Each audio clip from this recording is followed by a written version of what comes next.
Long before darkness fell, the kingdom of Ikayalathu was the jewel of the continent. It lay between the rivers of Mbali and the mountains of the moon. Its people sang in golden tongues, their drums beat with the pulse of the earth, and their rulers were said to be descended from the gods themselves. King Zinga the Wise, a just and noble ruler, governed with the counsel of the oracle of Uxalo, a blind woman gifted with the sight of spirits. The kingdom flourished. Crops were abundant, rain fell when needed, and the skies themselves protected Ikayalathu. But the peace was not meant to last. King Nzinga had 3 children: Prince Kamau, strong and ambitious; Princess Zahara, gentle and deeply spiritual; and the youngest, Tamba, a quiet boy born under an eclipse. As Nzinga grew old, whispers stirred in the shadows. Kamau, hungry for the throne, made a secret pact with the exiled Witch of Duma, a powerful sorceress whose people had once waged war against the kingdom. In exchange for the crown, Kamau promised her a relic hidden beneath the palace, the heart of Umoya, a crystal said to bind the spirits of the land to the royal bloodline. On the eve of his coronation, Kamau murdered his father with a blade laced in serpent venom and opened the chamber that held the heart. The moment the heart was touched by betrayal, it shattered, and so did the land. The skies turned red, rivers dried up, crops withered overnight, plagues of locusts swarmed the villages. Spirits once bound to protect the land now roamed freely, vengeful and corrupted. The people wailed, and the oracle's final prophecy was uttered before her death. The kingdom will not heal until the blood of the betrayer meets the blood of the sacrificed. Nizkom, and then she died, her body turning to ash. Princess Zahara fled into exile, guided by ancestral spirits. Tamba, too young to understand the weight of prophecy, was hidden deep in the forest by a loyal guard. Kamau, now king, ruled a dying land, haunted by visions and shadows that whispered his doom. Years passed. In the sacred forests of Naoni, Tamba grew under the tutelage of the forest seers, a secretive tribe that communed with the elemental spirits.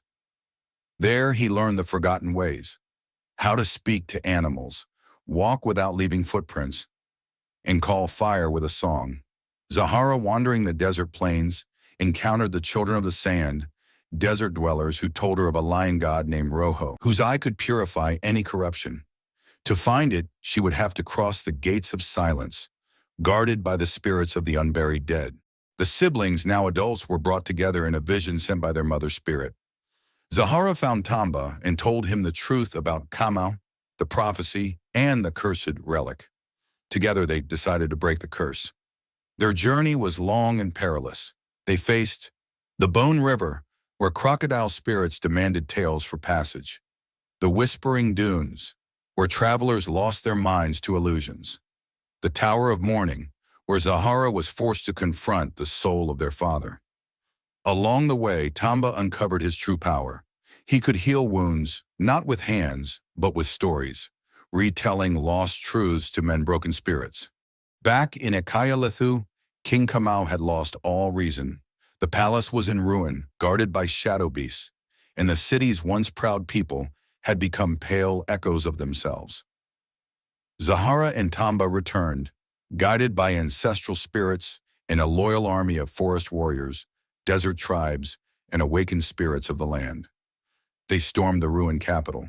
Kamau, maddened and monstrous, met them at the throne, now fused with the broken heart of Umoya. Zahara attempted to speak to him, but he struck her down. Her blood stained the ground. As her spirit rose, Tamba faced Kamau, not with blade, but with truth. He retold the story of their father, the betrayal, and the broken land. The spirits listened. Kamau, overwhelmed with grief and horror, drove the shattered crystal into his own chest. Blood of the betrayer met the blood of the sacrificed, and the curse lifted. The skies cleared. Rain fell, sweet and clean. The rivers flowed again, and the land breathed new life. Tamba buried Zahara in the sacred valley where the sun first kissed the earth. Her tomb became a shrine, and her spirit the kingdom's eternal guardian. Tamba refused the throne. Instead, he became the wandering griot king, keeper of stories, healer of spirits, and restorer of truth. Ikayalathu was reborn, not through might but through memory, sacrifice, and the courage to face what had been broken.